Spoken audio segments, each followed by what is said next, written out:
8 people have now died on our country's roads over the weekend, and over 110 people, separately to that, 110 people arrested for driving under the influence of drink or drugs across the country over that same weekend. Ciara, the figures are pretty stark for this year. 78 deaths already this year. Now, in the overall context, compared to what the numbers were like in the 80s, 70s, 80s and 90s, that is way, way better.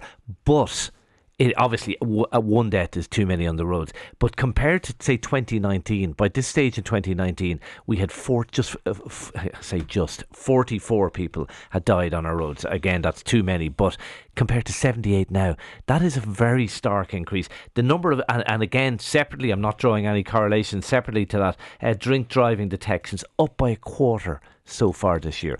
We have a problem on our roads. We do. And I think if we have 110 arrests over the weekend for drug and drink driving, I think you can extrapolate from that we probably have thousands of people drug and drink driving, because the vast majority will not be caught. That's just simply the case. And I did think of this for whatever reason, whatever way my head works.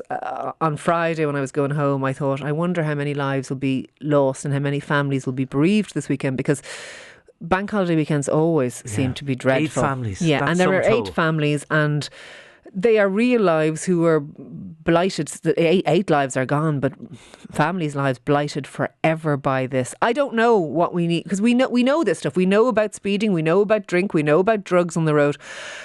Speeding is a huge problem. I mean, I don't think any time you go out in the car, you see somebody driving incredibly I dangerously. do wonder, do you remember when we had COVID and there was guarded checkpoints everywhere? I do wonder if on bank holiday weekends, having guarded checkpoints everywhere, would those 8 lives not be lost? I wonder, is enforcement a more visible police presence? Yeah, the missing, because people don't want to get caught. So if they think they're going to get caught, maybe they won't do it. But I wonder, is a more visible police presence and enforcement, would that be the game changer? Because we know this stuff. I don't think it's a lack of education. I think people know this stuff. Conor Lally writing in the Irish Times today, talking about maybe Gardaí being drawn away for day-to-day policing when they were out on the roads, and that's an issue. He also speaks about this issue of people claiming they don't get the notification of speeding fines in the post and going to court and challenging it and trying to get around the system.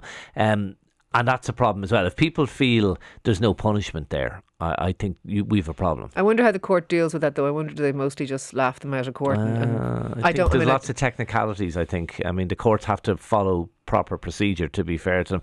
I look, something has to change, because this is a worrying trend.